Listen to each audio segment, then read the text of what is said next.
is the biggest present you've ever gotten?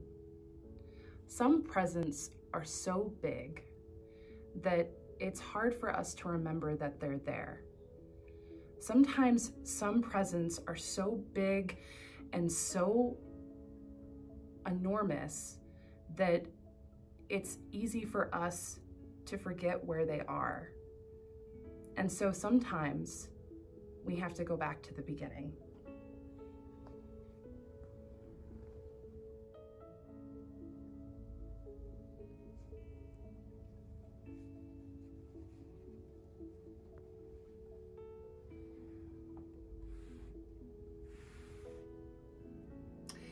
Now, in the beginning,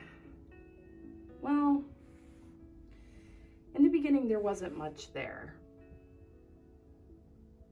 In the beginning, there was nothing. Except maybe an enormous smile.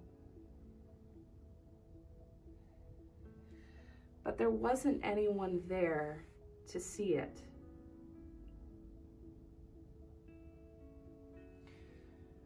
So God, on the first day, God created light. He separated the light from the darkness. So now we had dark and light. When I talk about this light, I don't just mean the light from a light bulb. I'm talking about the light where all light comes from. This gift that God gave us is more than just a simple light bulb. And God looked at the dark and the light, and he said, "This is good."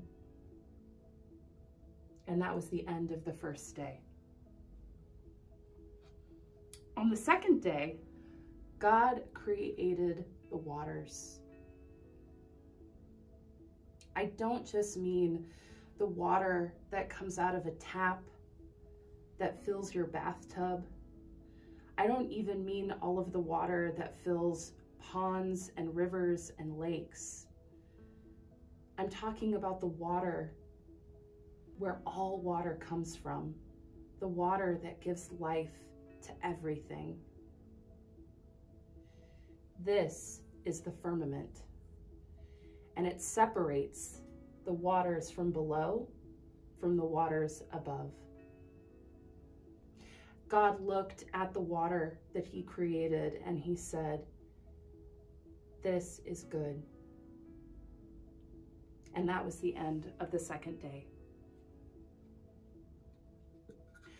On the third day, God created dry land.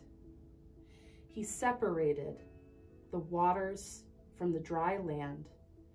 And on the dry land, he gave us green growing things. God looked at the dry land and all of the green growing things, and he said, "This is good."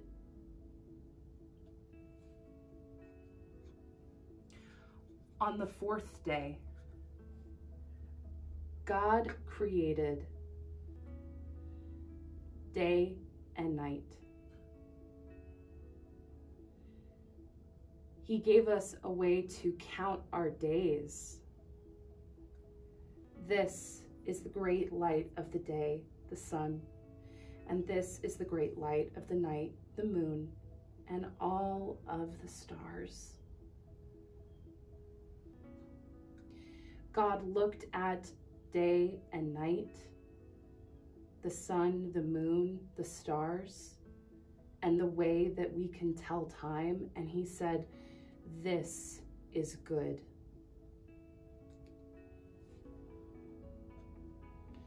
And that was the end of the fourth day. On the fifth day, God created all of the creatures who fly in the sky and all of the creatures who swim in the waters. I don't just mean birds or fish. God created all of the creatures who make the sky and the waters their home. God looked at the creatures who fly and the creatures who swim, and he said, "This is good." And that was the end of the 5th day. On the 6th day, God created all of the creatures who live on the dry land. He created creatures with 2 legs like you and me, and he created creatures with many legs. This is the day of creation that God put his image into creation.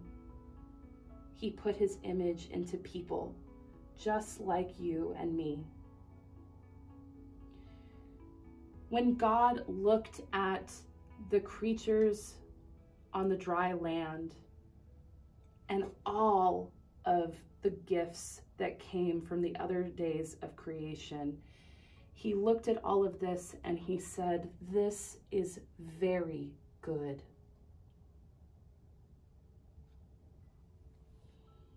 And that was the end of the 6th day. Now, on the last day of creation, the 7th day, God rested from all of the work he had done. There's nothing here, and that's because a place where we rest is different for everyone. Maybe for you, it's in your bedroom, your backyard. Maybe it's near a mountain or a river or a lake. Maybe it's at your favorite park. It might even be at your church. I don't know where your place of rest is. Only you know that. But what I do know is that Jewish people mark this day with 2 candles. And Christian people mark it with a cross to remember that this day of rest is so special. And that was the end of the 7th day of creation.